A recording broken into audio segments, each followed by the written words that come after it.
Bonsoir à tous. Alors voilà, on va commencer. Donc comme promis, excusez-moi pour la semaine dernière, mais comme promis, on va commencer ce soir la suite des cours sur l'introduction à la pensée du Rav Kook. Et pour introduire tout ça, aujourd'hui je vais pas apporter de texte. Je vais plus ou moins expliquer des textes oralement. L'essentiel du cours va être oral. Et il faut remettre en fait dans le contexte dans quelle époque, dans quelle période est arrivée la Neshama du Rav Kook. Donc ça, c'est justement de ce que je vais parler ce soir. Donc il faut se remettre les choses dans leur contexte. Donc premièrement, on va expliquer trois petits principes. Il faut comprendre que au cours des générations, pendant toute l'histoire, il y a des pensées philosophiques qui évoluent. Et il y a une évolution. C'est tout ce qu'on a parlé jusqu'à maintenant de la dialectique de l'histoire, de thèse, antithèse, synthèse. Ça avance durant toute l'histoire. À chaque fois, il y en a un qui vient affirmer une idée. Les générations plus tard, ils viennent affirmer le contraire. Et après, doucement, ça se synthétise. Et donc, on arrive à une certaine synthèse des valeurs. C'est ce qui se passe pendant toute l'histoire. Et c'est ce qui se passe pendant toute l'histoire. Et maintenant, de la même manière, on va dire le dévoilement de la pensée d'Israël se produit exactement de la même manière, de cette dialectique dans le cadre de cette dialectique de l'histoire. Et c'est ce qui va, et en fait, c'est ce qu'on remarque, ce que le Rav Kook va nous faire mettre le point sur ça, c'est d'examiner l'histoire, c'est d'examiner les faits, les différentes évolutions. Alors, comme j'ai entendu dernièrement, à propos on dit que, par exemple, pour les secrets de la Kabbalah, je donne juste un exemple, que Moshe Rabbeinu est monté au mont Sinaï. Alors, il y a le verset, il y a écrit Vayered Hashem, Hashem est descendu quand il y a eu le mont Sinaï, donc le dévoilement au mont Sinaï. Et d'un autre côté, il y a écrit que Vayal Moshe, Moshe est monté.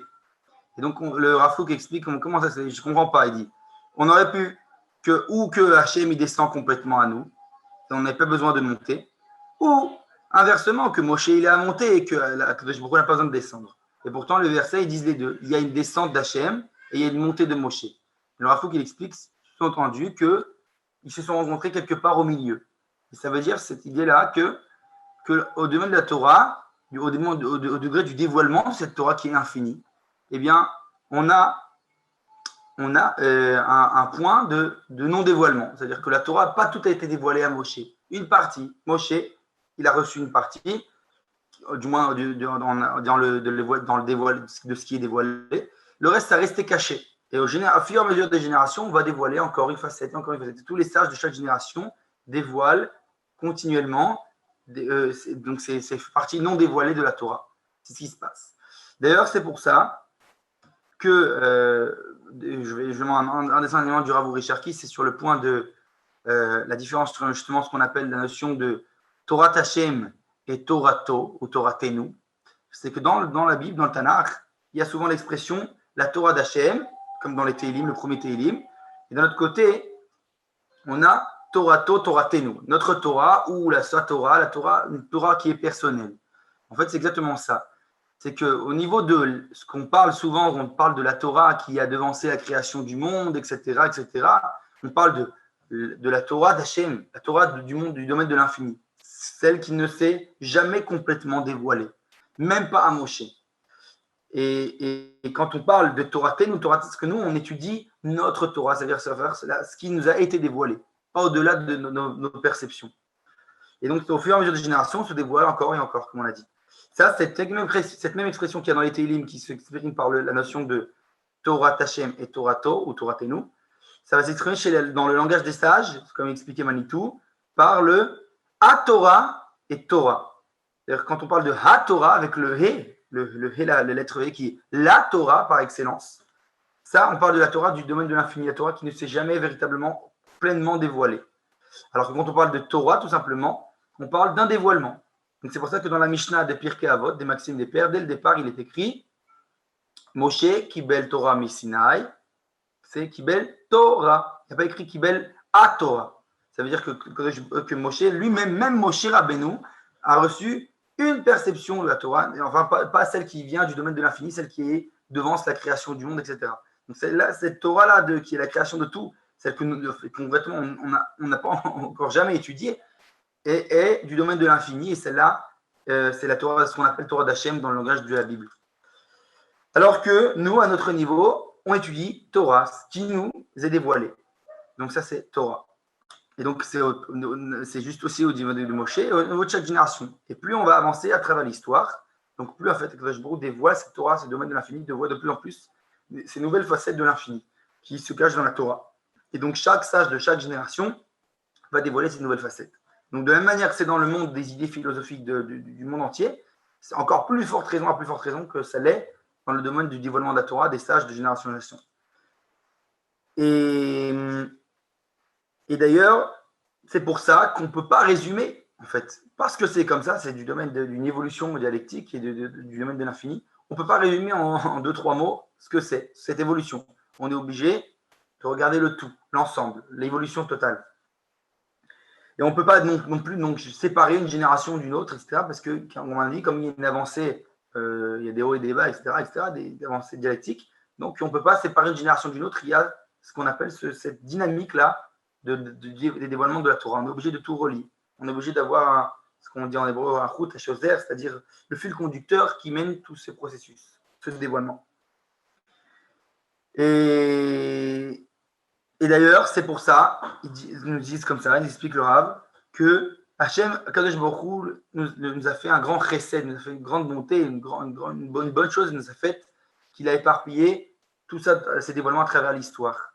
Ça veut dire que on a une vue d'ensemble, quand on regarde l'histoire qui se dévoile face vis-à-vis de nous, on, de plus petit à petit dévoile encore et encore et encore les facettes de la Torah. Et donc, on a la possibilité jusqu'à aujourd'hui, ça c'est le recette qui nous a fait, de pouvoir étudier ce développement-là, cette évolution. Parce qu'on a des livres antiques, etc., que ce soit de l'époque du Talmud, des Géonim, des Rishonim, des Acharonim, tout ça, toutes les générations, on a la possibilité d'étudier ça, d'étudier cette évolution, cette dynamique à travers l'histoire, grâce à l'étude. Quand on étudie la Torah, on se relie à tous les temps, à toutes les époques, à cette évolution-là. Donc, c'est exactement ça, la bonté que Kadosh Baruch nous a fait, ce qu'on appelle la tradition d'Israël, du dévoilement de la Torah de génération en génération. Et maintenant, j'en reviens donc au cœur du sujet, où il est où le grand chesed, la grande bonté qu'a fait Kadosh Baruch avec nous, qui nous a amené la Neshama du Rav Kook, Rav Avraham Yitzhak Cohen Kook, dans notre génération, dans nos générations. Et on va expliquer. Alors, déjà, premièrement, le Rav Kook, qui est un des, on va dire, c'est pourquoi c'est tellement important sa Torah, c'est que premièrement, justement, il a fait un travail, on va dire, monumental de synthèse de tout ce qu'il y avait avant lui. Il a étudié tous les sujets qui étaient sous controverse à toutes les époques. Il les a tous rentrés dans sa pensée, si on peut dire ainsi, et il a exprimé donc ses conclusions, son opinion sur ces différentes controverses. On peut ne pas toujours être d'accord avec lui sur ses conclusions, mais on ne peut pas se nier qu'il a pris tout ce qui était avant lui et il a fait une synthèse. Il a dit, allez, venez, on essaie maintenant comment on a dit, de montrer ce fil conducteur-là qui est entre toute cette Torah, cette abondance de Torah qu'il y a eu de génération en génération dans tous les domaines, dans tous les sujets, toutes les controverses, etc. etc. Donc,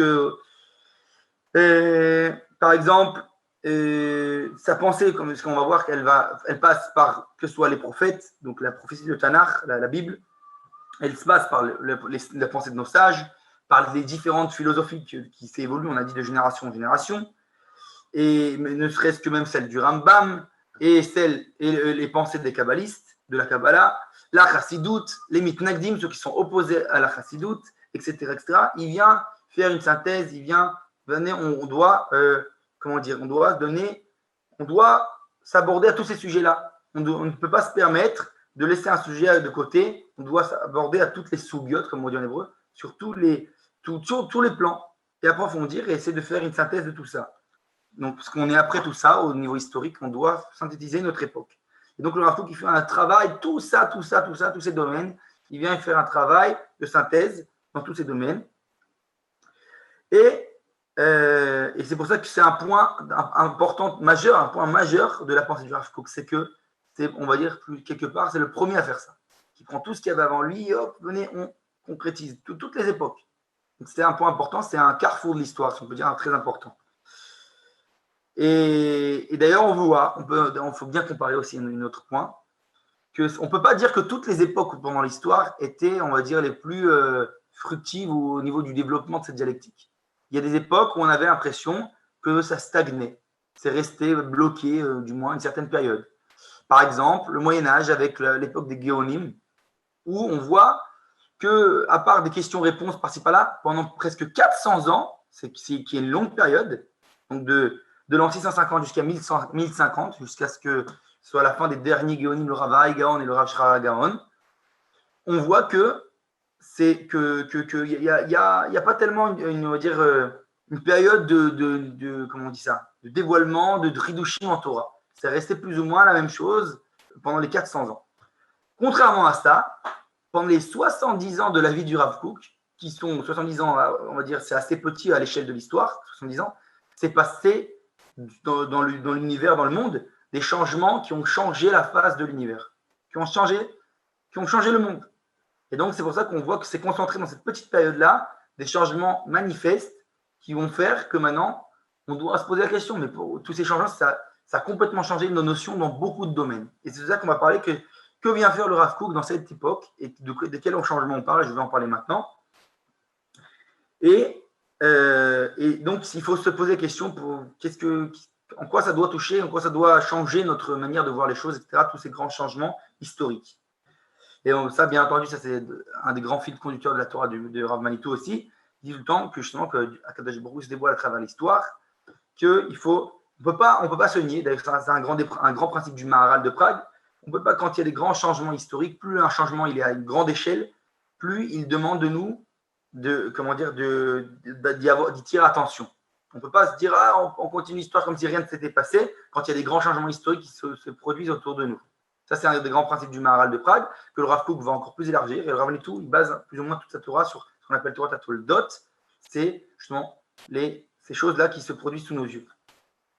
Et on est forcé de ne pas rester aveugle à ces changements et y donner importance et d'étudier la question.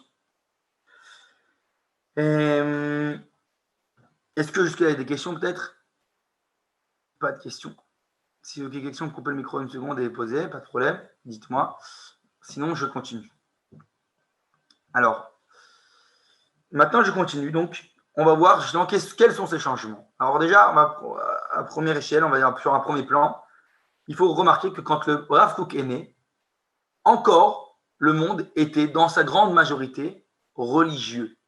Ça veut dire que ce soit dans le monde de la Torah, du judaïsme, mais pas que. Dans le monde de manière générale, que ce soit les chrétiens, les musulmans, ou même, je ne sais pas moi, les bédouins, pas les bédouins, pardon, les bouddhistes, etc. Toutes les sortes de religions, le monde avait une pensée très dans le monde de la religion, de la théologie, etc., etc. Alors que pendant la vie du Rav Kook, va se produire ce changement soudain, où tout d'un coup, la majorité de l'humanité va switcher, si on peut dire ainsi, elle va devenir de majorité non religieuse, c'est-à-dire chiloni, c'est-à-dire qui ne, si on peut dire athéiste, ne croit plus en Dieu, etc. Tout ça, on a parlé dans des cours précédents. Donc ce changement, c'est un changement majeur. Il faut essayer de se poser la question pourquoi. D'accord? Et donc ça, c'est un premier changement. C'est pas pour rien que ça se produit pendant la vie du Rav Kook, ces changements immenses. Et donc c'est un fait. Avant, un athéiste, comme le cas par exemple de Spinoza, etc., c'était quelque chose qui existait, mais c'était très rare et il était, on va dire, presque banni de la communauté, des différentes communautés, C'était très mal vu. Voilà, quand même les plus grands scientifiques ont fait des découvertes qui ont un peu pas trop plus religieux, ils étaient souvent brûlés, etc., etc. Donc on voit que ces changements se produisent. Tout d'un coup, ça va être un changement des valeurs et ça devient la majorité. C'est-à-dire que oui, il existe encore des religieux après ce changement jusqu'à aujourd'hui, mais ils ne sont plus le centre. Ils sont à la périphérie, si on peut dire ainsi. C'est-à-dire que le centre des pensées du monde aujourd'hui, elle est tournée autour des valeurs occidentales, etc., etc. Et donc, ces changements se produisent durant la vie du Rav Kook même. Et le deuxième point, bien entendu, et ça c'est un des points principaux de la pensée du Rav Kook, c'est la naissance du sionisme et son opposition.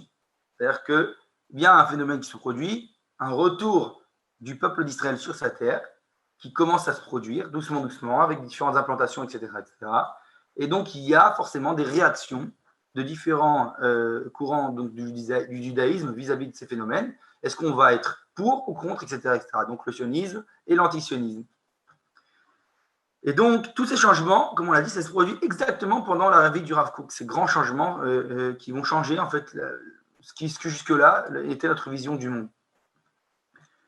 Et donc, comme je viens de le dire, plus un changement est à une grande échelle, plus il demande de nous approfondissement et on va examiner ce phénomène et essayer de comprendre comment Hachem nous parle, se dévoile à nous à travers ces grands changements.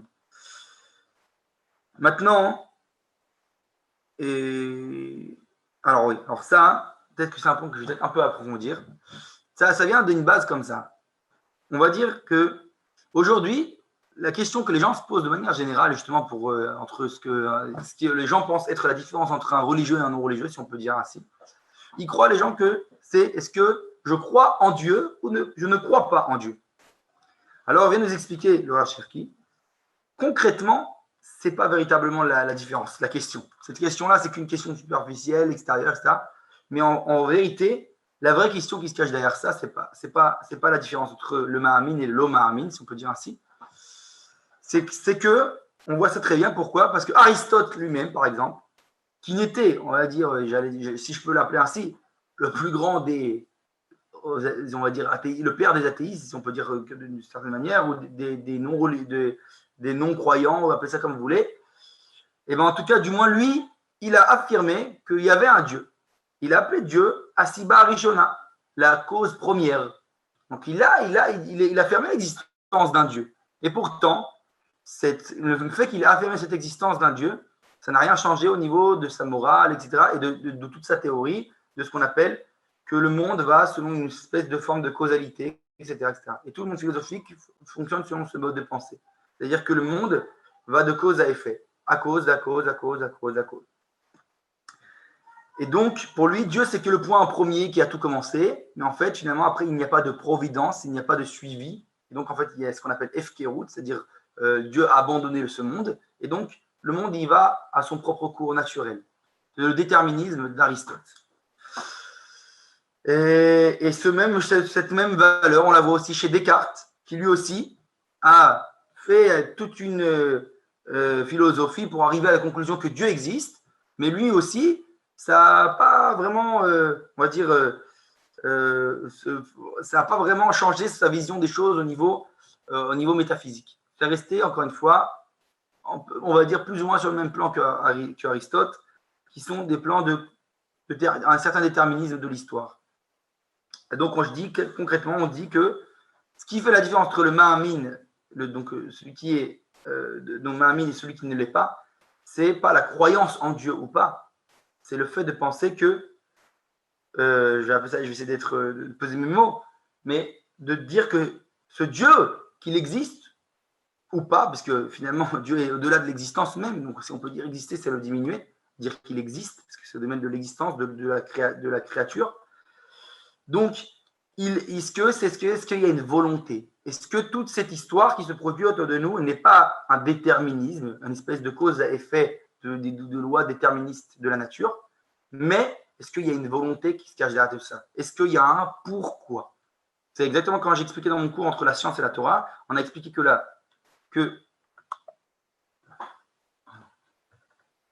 vous voyez, ouais. On a expliqué que dans la science et la Torah, que la science vient toujours expliquer le comment, donc elle ne vient pas en fait poser la question du pourquoi. La Torah pose la question du pourquoi. Dans quel but, dans quelle finalité tout ça nous amène. Alors que le comment, c'est la science, etc. Et pas que la science, comme on a dit, c'est ce que dans la philosophie, ils expliquent le comment, la causalité, le déterminisme, etc. Cause à effet, cause à effet. Donc finalement, la grande différence en fait entre un Mahamin et un Lo-Mahamin, donc ça aussi j'en ai parlé dans le cours sur la science et la Torah, c'est que là on va regarder le monde en disant tout le temps, comme on dit en hébreu, biglal, biglal, biglal, biglal, c'est à cause de, à cause, de, à cause, d'un déterminisme, une suite de cause à effet. L'autre, il va regarder exactement le même monde, la même réalité qui nous entoure en disant, c'est bijvil, bijvil, bijvil, bijvil. C'est pour que, dans le but de, dans le but de, dans le but de. Donc il y a une finalité. Ce qu'on appelle, c'est la différence entre ce que le Rav Kook a appelé dans le livre de Oroth, dans chaque phénomène. C'est-à-dire que les deux ont raison. Seulement, de quoi tu parles? De deux sujets différents. Si tu parles au niveau du dévoilement de la nature, alors on parle de cette causalité. Tu vas expliquer comment les choses sont produites dans ce monde ici-bas. Et quand on parle de la raison spirituelle, on va dire morale, de pourquoi de ces choses sont produites, alors ça, c'est la raison de la Torah, c'est le pourquoi, donc la raison métaphysique qui gère tout ce qui est le fil conducteur de l'histoire. Et donc, donc les deux ont raison, sauf que Rav Kook a expliqué, il dit, l'un, c'est ça, il parle de la Havana à Sibatit, ce qu'on appelle la raison de cause à effet, du naturel, si on peut dire. L'autre parle de Havana à Moussarit, la cause morale. Donc, comme j'ai expliqué plusieurs fois, souvent, voilà, mon enfant allait jouer dans le Gan Yeladim, il est parti jouer au jardin pour enfants, et il s'est un peu fait le fou, il a reçu un coup. Alors, on peut expliquer la raison de cause à effet naturel. Pourquoi il a reçu un coup? Parce qu'il a fait le fou, etc. Il s'est un peu emporté, etc. Et il a reçu un coup, finalement. C'est la nature. Des enfants qui s'emportent un peu reçoivent des coups. Alors, le problème, c'est quoi? C'est que l'enfant du voisin, lui aussi, il a joué, lui aussi, il a fait le fou, mais lui n'a pas reçu de coup. Alors, on va se poser la question. On voit bien que ce déterminisme-là de la nature, il n'est pas, à sens unique. C'est-à-dire que parfois oui, parfois non. Ça peut être, c'est la cause, mais est-ce que c'est obligé que ça se produise? Pas toujours. Le déterminisme n'est pas toujours, mouchar, comme on dit, contraint de se produire. Et donc, ça, on va rentrer à partir de ce moment-là, on va rentrer la question du pourquoi, le pourquoi métaphysique. Pourquoi ça m'est arrivé à moi et pas à lui? Donc, ça veut dire que c'est deux plans différents. C'est quand tu parles d'une chose où tu veux parler du comment, alors tu passes de ce qu'on appelle la même déterminisme, etc., les lois de la nature. Donc, on va tout expliquer selon les lois de la nature. Alors, quand on parle du pourquoi, on parle du qu'est-ce que ça implique de moi, qu'est-ce que ça demande, quelle responsabilité je dois prendre. Et donc, et là, c'est là où j'en viens au sujet, la différence entre le ma'amin et le lo-ma'amin, finalement, ça va être, c'est que le lo-ma'amin, il choisit de croire à ce qu'il croit, à la causalité, etc., de donner plus d'importance, parce que c'est plus facile. Ça lui enlève les responsabilités, ça lui enlève une implication morale, puisqu'il ne se pose plus la question du pourquoi. Alors, il va continuer sa vie selon un espèce de fil de, l'isrom, comme on dit en hébreu, il va se laisser aller. Pourquoi? Selon le cours de la vie. Parce que tout ça n'a pas de but. Tout ça va de cause à effet. Donc, c'est facile. C'est envie de me libérer de toute contrainte, de toute morale, de toute responsabilité. Alors, je dis, tout n'est qu'une cause à effet. Tout n'est qu'un déterminisme de la nature. D'accord? Alors que le Mahamin, qui est optimiste par essence, lui, il croit que tout ça va droit dans un but. Donc, ce qui implique de moi responsabilité, ce qui implique de moi, j'ai un rôle à jouer dans cette histoire. Et donc, je ne choisis pas la facilité. Parce que ça aurait été plus facile, oui, de me dire, ouais, tout est cause à effet, je me laisse aller. Parce que ça implique, j'ai aucune responsabilité à prendre. Et non, je prends la responsabilité parce que je comprends que je fais partie d'un long processus historique et je ne peux pas me mettre en retrait de ce processus. Donc, ça implique en moi de la responsabilité. Et donc, c'est ça exactement d'ailleurs ce que le Rambam qu'on avait dit vient réfuter à Aristote dans le Guide des Égarés. Dans le Guide des Égarés, il lui écrit, il ne renie pas sa théorie du monde qui a toujours été, etc., à cause de raisons religieuses, on va dire, parce que ce n'est pas écrit dans la Torah ou pas écrit dans la Torah. Ou écrit ou pas écrit dans la Torah. Mais il dit, la raison pour laquelle je réfute ta théorie, c'est parce que en probabilité, il dit, il y a tout autant de chances, même plus de chances, c'est plus probable que le monde aille dans un but que le monde avance de manière aléatoire. Il dit tout, comme on a expliqué, toute chose que tu vois dans la nature qui a priori ne se baigne pas avec l'environnement naturel que tu vois. Si tu vois une table carrée, bien un peu poncée, etc., en plein milieu de la jungle, tu vas te poser la question, comment cette table est arrivée là? Pourquoi elle est là?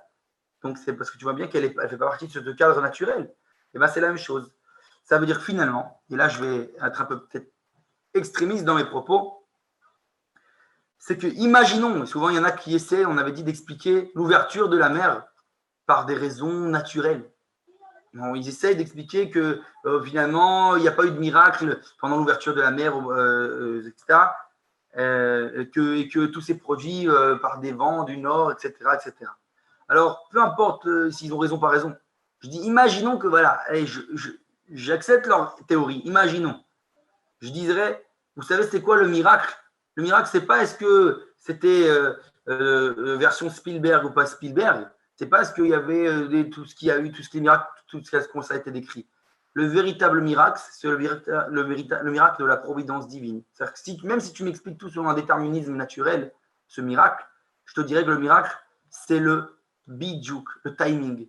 Comment ça s'est produit pile au bon moment, au moment de l'histoire où le peuple d'Israël avait besoin de traverser, au moment où juste les Israël est sorti, les Égyptiens rentrent, ça se referme, etc. Ça, le déterminisme ne peut pas l'expliquer. Ça veut dire que ce timing de l'histoire, cette précision de la providence divine, ça, le déterminisme ne peut pas l'expliquer. Parce que justement, lui ne s'aborde pas du pourquoi, il s'aborde au sujet du comment. Et donc, c'est ça la différence. Donc, c'est là ce que le Rambam vient dire à Aristote dans le Guide des Égarés. C'est beaucoup plus probable quand tu vois cette précision des phénomènes, ce qu'ils appellent ça le heureux hasard, qui voit que tout est pile au bon moment, toute succession de bonnes de chances, si on peut dire, comme selon leur théorie. Tu ne peux pas dire qu'il n'y a pas de but. Tu vois bien qu'il y a un fil conducteur pendant toute l'histoire. Il faut juste savoir ouvrir les yeux. Et c'est ça le Mahmin, l'optimiste. Il est tout le temps optimiste parce qu'il sait qu'au final, tout ce qui se produit, les hauts et les bas, tous les phénomènes historiques nous conduisent vers un but. Et c'est ça ce qu'on vient étudier lorsque l'on étudie le Tanakh, la Bible.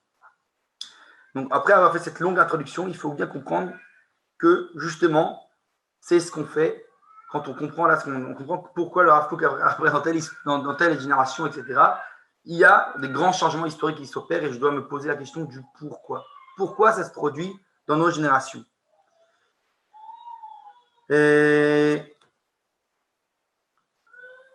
Alors, c'est vrai que par exemple, ça on voit dans le Midrash de Vaïkra Rabbah, on ne peut pas comparer Moshe en prophétie à n'importe qui.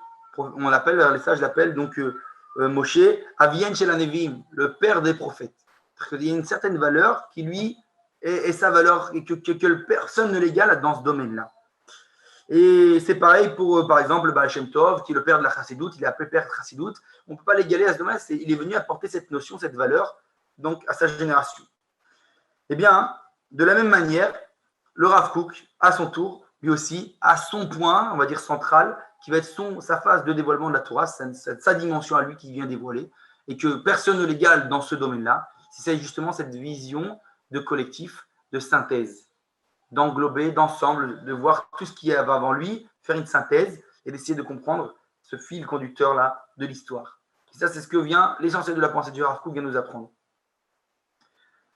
Et maintenant, alors, justement, je ne vous ai pas apporté le texte concrètement, parce que c'est un texte assez long du Rav Kook dans Oroth Kodesh, mais je vais dire les points essentiels oralement, et je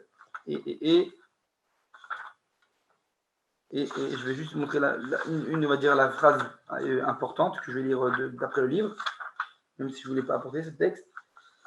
C'est comme ça. Je lis, écoutez bien, en hébreu, ensuite je traduis.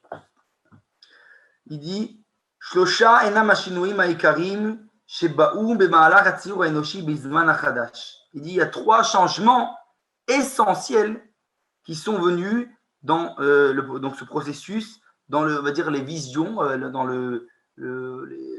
si on peut dire la vision du monde de l'humanité. Bizman hachadash, dans les nouvelles époques. Dans les nouvelles époques. Et il dit à Echad, et de là, de ces 3 grands principes-là, sont venus découler de là plusieurs branches, différentes branches.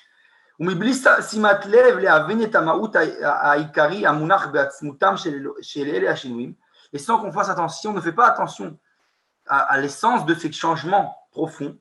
Les ma'andat adkama en tzrichim mitpashet, pour comprendre jusqu'où ils doivent se développer, s'élargir, et qui vont engendrer derrière eux encore d'autres changements dans les pensées, dans les actes, etc. etc. De la même manière qu'on a dit que ça va impliquer de nous des grands changements, eh ben, ça aussi, on a vu dans l'histoire, a engendré beaucoup de bilboul, beaucoup de mélange dans l'esprit des gens. Ils suscitaient un bruit, ils ne savaient plus quoi penser. Parce que c'était un changement tout soudain et on va dire presque drastique de la pensée humaine jusque maintenant. Ça a changé tout le mode de pensée de l'humanité. Donc il faut qu'elle revienne à on va dire, se réstabiliser, ces pensées humaines, en essayant d'étudier ces différents phénomènes, en approfondissant. Et donc il dit ça va venir jusqu'à l'aide de l'étude spirituelle, on a dit du pourquoi. Ce que la Torah justement nous apprend. Quand on étudie la Torah, on étudie le pourquoi. C'est ça qu'on vient étudier. Et là, justement, j'en reviens au point principal, c'est juste ce texte-là que je vous rapporte. Quels sont ces trois grands changements que l'humanité a subis, principaux dont le Rav Kook parle. Il dit Shloshet Hashinuim Haikarim Hem, ce sont ces trois changements, ils sont. Il dit le premier Haechad, Hashinui Bema'alach Amarshava Achevrutit. Le premier changement, nous dit le Rav Kook, c'est le changement qui s'est produit dans le niveau de la pensée sociale, j'allais dire, au niveau des civilisations, si on peut dire ainsi. Ça veut dire, qu'est-ce que je veux dire par là? Ça veut dire que avant ce changement, le monde, avant, n'était, on va dire que la vie des gens tournait autour de leur vie communautaire ou lors de leur petit village, de la ville au maximum. Mais bien sûr que pas au niveau international, au niveau du monde. Les gens étaient renfermés dans leur petit village, ils ne savaient presque pas qu'il y avait un monde entier de leur côté de leur muraille, etc. C'est très rare. Et lorsqu'il y avait des guerres, alors on amenait les minorités qui étaient les soldats, qui devaient partir au front et ici et par là. Et même ce n'était pas si loin que ça. Et même c'était une minorité, comme on l'a dit. La majorité de l'humanité, jusque-là, était assez renfermée dans leur petite vie collective de communauté, etc., de village, etc., etc. Parce que le monde a vécu pendant près de 2000 ans, plus, une vie qui ne sortait pas de l'échelle communautaire de la ville, du phare et du village, etc., etc. Et donc, ça vient impliquer en quoi? Tout d'un coup, c'est un changement qui s'opère. Ça a commencé bien entendu avec les conquêtes de Napoléon, la Révolution française, etc., etc., etc. Et tout petit à petit, les gens ont découvert de l'Amérique aussi, entre autres, j'ai oublié, mais et on découvre qu'il y a un monde entier dehors qui ne se renferme pas à ma petite ville, à mon petit pays. C'est un monde tout entier. Ce changement va se produire des changements manifestes au niveau de l'esprit des gens. Donc, notre vie en être humain sur le globe terrestre, et ben, il n'y a que petite perception nationale ou du village. Et bien tout d'un coup, on va découvrir qu'il y a un monde entier. Et il y a une soif, une certaine qui va commencer à naître tout petit à petit, d'aller découvrir ce monde, d'aller dévoiler ce monde géant qui nous entoure, ces différentes cultures, ces différentes nations, etc., etc., etc. Et ça, c'est le premier point. Et bientôt, je vais approfondir sur ce premier point. Le deuxième point, donc, c'est donc le problème au niveau le deuxième point, c'est le point, il dit comme ça, Hacheni b'ma'alach amarshava cosmologique. Le deuxième point, il est dû à un changement d'une découverte scientifique de l'époque, qui est un changement au niveau cosmologique, comme on dit en français. Je ne sais plus si on dit ça en français. Donc, ce que je veux dire, en gros, c'est que on a découvert, entre autres avec Copernic et compagnie, que tout d'un coup, la Terre n'était pas au centre de l'univers. Ils ont découvert qu'il y avait un système solaire. Et aujourd'hui, nous, on sait tous que même le système solaire n'est qu'un point tout petit. Il y avait des différentes galaxies de l'univers tout entier. Mais à leur époque, déjà, c'est un grand renouveau de comprendre que jusqu'à maintenant, ils pensaient que la Terre était au centre de tout. Et tout d'un coup, ils découvrent que la Terre n'est qu'un petit point dans l'immensité de l'univers. Ça aussi, on va voir qu'est-ce que ça implique au niveau de nos pensées. Et le troisième point, et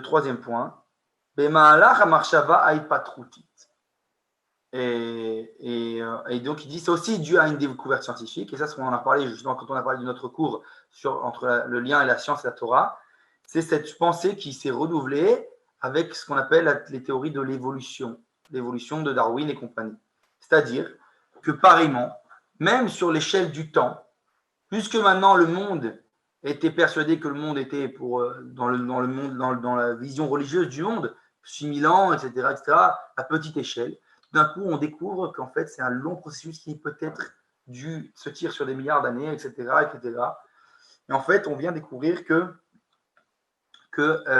même à l'échelle du temps, on n'est qu'un tout petit point qui ne représente rien du tout vis-à-vis de l'échelle du temps immense, hein, qui tend vers l'infini. Et donc, tous ces trois changements-là, alors remarquez, ça c'est mon point personnel, ils touchent à 3 points qui sont essentiels dans le judaïsme, que les sages ont réduit par la notion de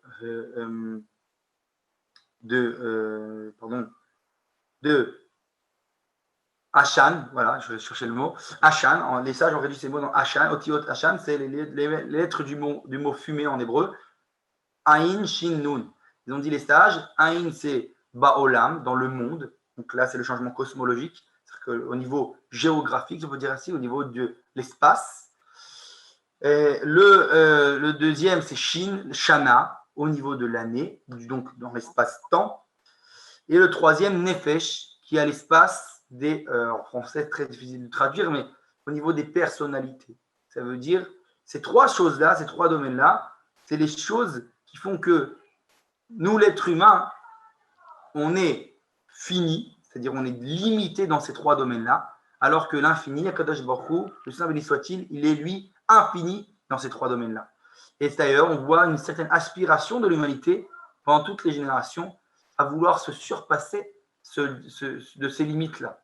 Donc c'est ça le fameux rêve des grands scientifiques qui ont toujours rêvé, par exemple, de transposer l'âme d'un tel dans le corps d'un tel, etc. Ça, c'est du nefesh. Parce que moi, je suis limité. Je ne peux être que moi-même. Je ne peux pas être lui et lui et lui. Donc, je suis limité à être que qui je suis et seulement qui je suis. Et de même manière, au niveau de l'espace, je suis limité à être maintenant, ici et maintenant, ici. Et je ne peux pas être au même moment, à un autre endroit dans l'espace. Et de la même manière, troisième manière, sur l'espace-temps, je suis limité à vivre seulement mon présent. Je ne peux pas remonter ni dans le passé ni dans le futur. Et ces trois choses-là, les scientifiques de génération en génération ont essayé de surpasser, de dépasser leurs limites. Je ne sais pas, peu importe s'ils y arriveront plus ou moins ou pas, peu importe, mais en tout cas, ce qui c'est un fait, que cette aspiration vient cacher ce mouvement profond de l'être, donc de la créature, à tendre vers l'infini, à vouloir se surpasser. Donc, que ce soit les téléportations et les machines à remonter le temps. C'est toutes ces imaginations qui ont voulu, en fait, quelque part, s'approcher du divin, de l'infini. On voulu se surpasser. Et donc, on voit justement que dans ces trois domaines-là, qui sont ces trois espaces, espace-temps, on a dit espace et nefesh, donc au niveau des différents, du social, des gens, du monde, comment ils marchent en communauté, etc., etc. Eh bien, trois grands changements principaux se produisent pendant la vie du Rav Kook. Alors, comme on l'a dit, vous voyez bien qu'il y en a deux qui sont liés à des découvertes scientifiques et un qui est lié à un mouvement social, si on peut dire ainsi. Alors, donc si on regarde bien, on passe donc, si je réduis avec en trois termes les points essentiels, on passe d'une vie communautaire, majoritairement, à une vie intercommunautaire, ce qui va donner naissance à deux mouvements qui jusqu'à aujourd'hui existent, qui sont représentés dans le monde de la politique entre la droite et la gauche, c'est-à-dire le mouvement nationaliste et le mouvement socialiste. Et donc le nationaliste qui va lui essayer de tout d'un coup voir qu'il est une nation toute entière, un État, et il veut se distinguer des autres nations. Et l'autre, le socialiste, qui se veut faire partie de quelque chose de plus grand, qui est l'humanité, humaniste et compagnie, etc., etc. Le socialiste veut se voir citoyen de l'univers, de l'humanité. Et d'ailleurs, on ne peut pas ne pas se rappeler que ces mouvements ont souvent été menés par des juifs eux-mêmes, comme Marx, etc., etc. Et après, le socialiste a donné naissance donc, au communisme, on sait tous. Et donc, ça va commencer à faire donc, toute la guerre des classes sociales, etc., etc. Et on remarque donc ces naissances du socialisme et du nationalisme. Maintenant, les changements au niveau cosmologique, donc on a expliqué. Les changements au niveau du cosmologique et les changements au niveau de la pensée évolutionniste. Et donc là, on voit ça est lié, tout ça, c'est les changements qui sont liés au niveau de la science, ils sont liés à la comment on appelle ça, au fait que le monde tout d'un coup va devenir chiloni, comme on l'a dit, va rejeter, va être athéiste. Pourquoi ? Parce que, comme on a dit, ça c'est le postmodernisme jusqu'à aujourd'hui, qu'à partir du moment où ils pensent qu'ils sont qu'un seul petit point dans l'espace-temps, dans l'espace aussi géographique, la planète Terre n'est pas le centre de tout, etc. Et donc, au niveau de l'évolution, l'homme n'est rien du tout, n'est qu'un point dans tout ce processus d'évolution, etc., etc. Tous ces changements-là provoquent que l'homme se pose la question, mais finalement, alors si c'est ça, j'ai l'impression que le monde, évidemment, n'a pas de but, puisque je suis qu'un petit point, donc ce n'est pas pour moi que tout ça a été créé. Et il se remet en question dans tous ces domaines-là. Ce n'est pas pour notre Terre que le monde a été créé, puisque ce n'est qu'un petit point, etc., etc. Et pareil pour les changements sociaux. Finalement, je me rends compte que voilà, mais il y a un monde entier dehors. Donc, ce n'est pas que pour ma petite ville, mon petit village, ma petite communauté, et pour mon peuple, que le monde a été créé. C'est pour des choses bien plus grandes. Et donc, ça se traduit par ce que l'humanité en fait subit, ce changement qui se remet en question, reposer plein d'autres questions profondes.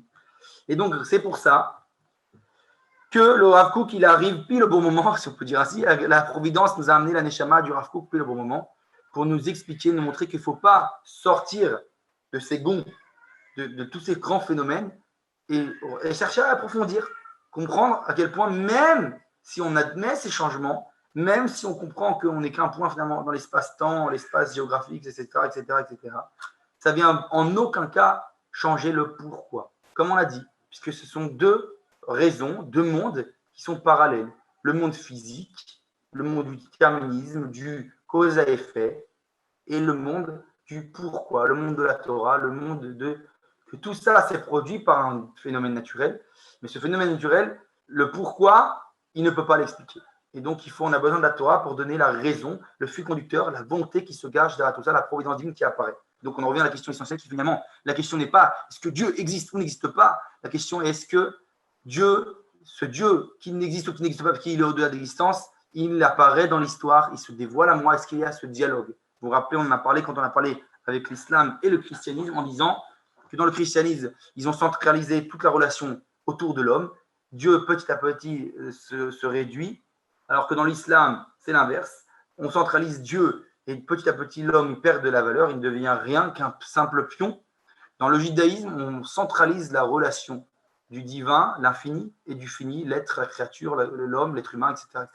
Le dialogue entre les deux. Et c'est ça qui change tout.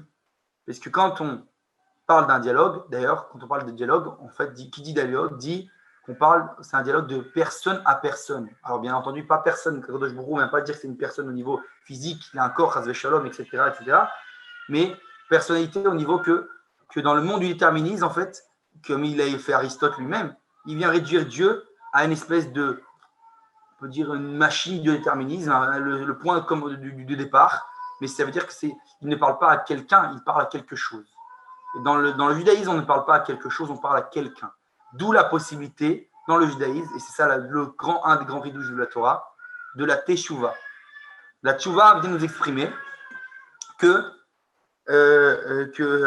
en fait, si on va dire l'inverse, si on n'allait que selon le déterminisme, imaginez-vous un monde qui est régi selon que le déterminisme. C'est-à-dire qu'une personne maintenant a décidé de se suicider, Chas Shalom, elle saute d'un immeuble et tout d'un coup elle le regrette, elle veut faire teshuva. Et en plein milieu de sa chute, elle dit je regrette, est-ce que tu peux, à force de gravité, me pardonner, je veux regretter mes actes, etc. etc.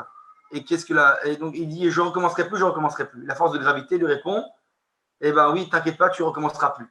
Alors ça c'est une blague que Rav Manitou racontait, c'est-à-dire que le déterminisme, c'est pas quelqu'un, c'est quelque chose.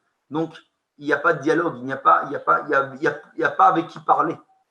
Il n'y a pas de possibilité de tchouva. C'est la nature. La nature, elles sont cruelles. Donc tu agis sur la nature ou pas. Ça c'est le déterminisme du monde de cause à effet. Dans le monde du judaïsme, qui est le monde de la métaphysique, donc le monde de la morale, du pourquoi, alors on parle, il y a une relation, il y a un dialogue. Et qu'à partir du moment où il y a un dialogue, qui dit dialogue, nous dit que j'ai avec qui parler. Et donc, ça veut dire que même si, selon le critère du cause à effet, je ne remplis pas toutes les normes, j'ai encore la possibilité d'être, donc de faire tchouva, et il va me donner l'occasion de réparer. L'occasion de réparer. Et ce point-là, c'est une des bases du judaïsme. C'est très, très, très important. La teshuva, c'est la base. Ça veut dire qu'il y a un dialogue. Je parle à Hachem, tout est possible. Tant qu'il y a dialogue, c'est ce qu'on appelle panim el panim, face à face, le dialogue qui nous est dévoilé au Mont Sinaï, entre le peuple d'Israël et Akadosh Baruch Hu, c'est ce dévoilé justement de panim el panim. Quand on parle de panim, on parle justement de visage, donc de personne à personne. Encore une fois, Chazé Shalom, sans venir, Chazé Shalom, matérialiser Akadosh Baruch Hu. Juste on parle au niveau de la relation qui nous régit entre lui et nous. Et donc, on remarque d'ailleurs, ce qu'on a parlé juste tout à l'heure, que j'ai dit, les mouvements socialistes, nationalistes et le Chiloni, on remarque que justement ceux qui ont opéré le mouvement sioniste, dont le Rav Kook va beaucoup parler de ce phénomène, essayer d'en tirer des conclusions, ils ont tous ceux qui étaient, on va dire, les fondateurs sionistes, ils étaient les trois. Ils étaient à la fois socialistes, nationalistes et Chiloni, c'est-à-dire non religieux, si on peut dire ainsi. Et donc, c'est pas pour rien. Ça veut dire que il y avait ces trois grands mouvements, tout d'un coup, ils ont été influencés de ces grands mouvements de l'humanité. Ils ont tous subi, été, on va dire, on peut dire ainsi, les témoins de ces changements-là, eux-mêmes ont subi ces changements-là. Et c'est pas pour rien, ça a créé, ça a fait par le sionisme et finalement, tout ce dont on parle, il y a trois des groupes qui l'ont fait à l'époque, qui sont trois grands principaux élèves du Rav Kook, qui ont vraiment compris, du moins, les profondeurs de la Torah du Rav Kook, qui sont le Rav Zvi Yehuda Kook, donc son fils, le Rav Harlap et le Rav Anazir, donc le Rav David Akon Anazir, qui sont les trois élèves principaux du Rav Kook, on va dire, qui ont véritablement compris qu'est-ce que le Rav Kook a voulu dire. À l'époque du Rav Kook, très peu l'ont compris, n'ont pas compris la profondeur de l'époque dans laquelle on vivait. Et Baruch Hashem, ça aussi, on voit de génération en génération, petit à petit, cette Torah se dévoile, se dévoile et se dévoile. Et tout ce qui se passe autour de nous va dévoiler encore une facette, et une facette, et une facette, et une facette. Et donc, on ne doit pas se renier. C'est un grand chesed, une grande montée qu'a fait avec nous Akadosh Baruch Hu, qui nous a apporté cette neshama du Rav Kook, parce qu'on avait besoin. Il y a une grande soif, comme on avait expliqué dans le cours il y a 2 semaines, en disant que il y avait Ibed Amorin, la nation d'Israël, ils ont perdu les Morin, ce qu'on avait expliqué, ils sont devenus Chilonim. On a besoin de quelqu'un qui vient exprimer ce que même nous-mêmes, on ne sait pas toujours dire. On dit à travers chaque parole de dire, il y a aussi un non-dit, quelque chose qui se cache derrière mes paroles. C'est ce que le Rav Kook essayait de venir abreuver cette soif-là, en profondeur, je veux dire, du peuple d'Israël. C'est de ça dont on parle quand on vient étudier la pensée du Rav Kook. Ok. Maintenant, je vais juste noter un dernier petit point qui est assez important. Il faut bien comprendre qu'au niveau historique, quand on parle du journalisme, des avancées communistes et socialistes, etc., à l'époque du Rav Kook, le Rav Kook lui-même, déjà à son époque, il avait plus ou moins, je ne vais pas dire prédire, mais par sa sagesse, a compris que ça prendrait vite fin. Ça ne marchera pas. C'est très manquant ce socialisme, ce communisme. Et l'histoire nous a prouvé que finalement, la chute du communisme, etc., que ce modèle du communisme n'est pas parfait, il a ses problèmes, ses défauts, etc., etc. Et ça, on voit, il faut bien faire attention que justement le Rav Kook a su le percevoir à son époque. Il a senti ça que finalement, qu'est-ce qui reviendrait, ce serait cet individualisme. Aujourd'hui, la société occidentale dans son ensemble, on peut dire la société internationale, est énormément centrée sur l'individualisme, sur le moi et moi et moi, l'existentialisme, etc., etc. C'est-à-dire que le monde est revenu, s'est recentré sur soi, sur cet individualisme. Alors, on peut peut-être dire que ça vient aussi expliquer une dimension, parce qu'on a dit finalement, tout doit se jongler, l'harmonie des valeurs.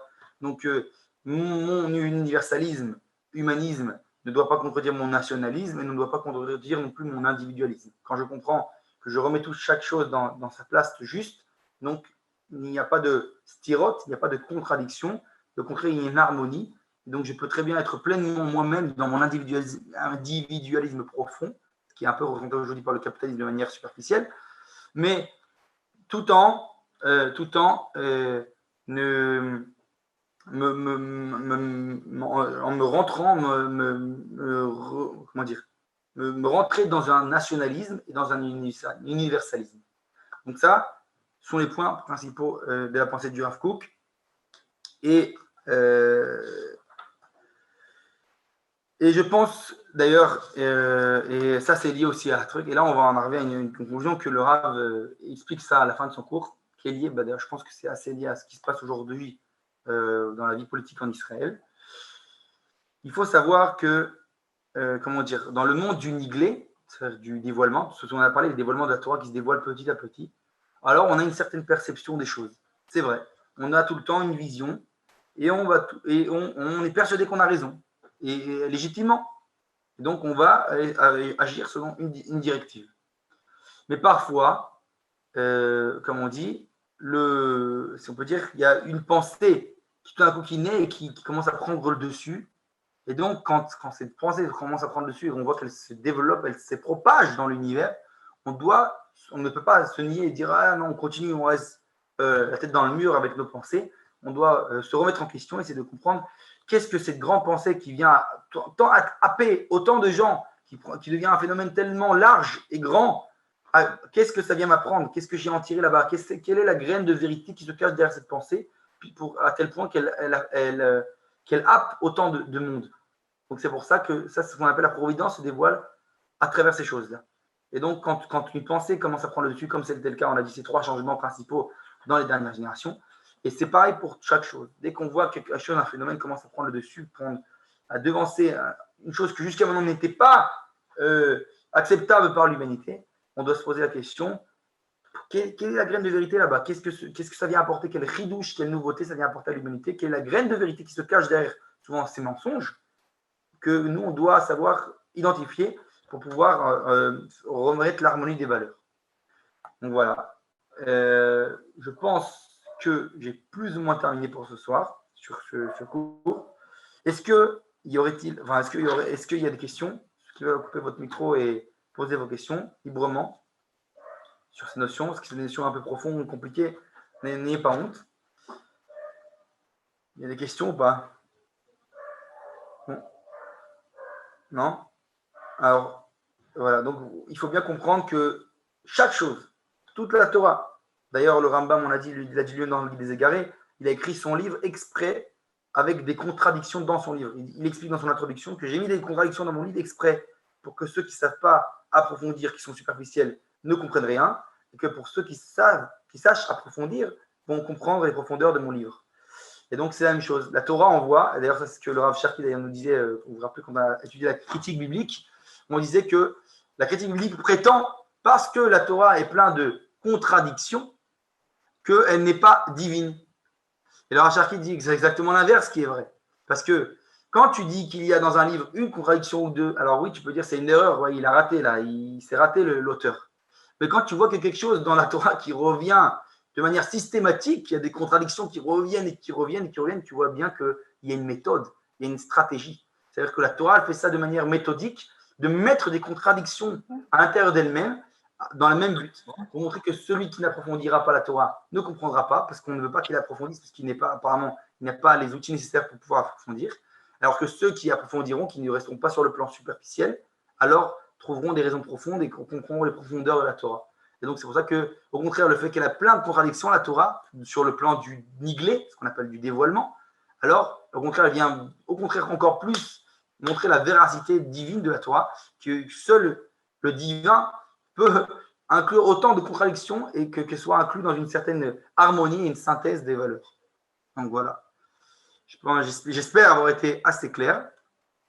Et voilà, je vous invite la semaine prochaine pour continuer sur les cours sur la pensée du Rav Kook.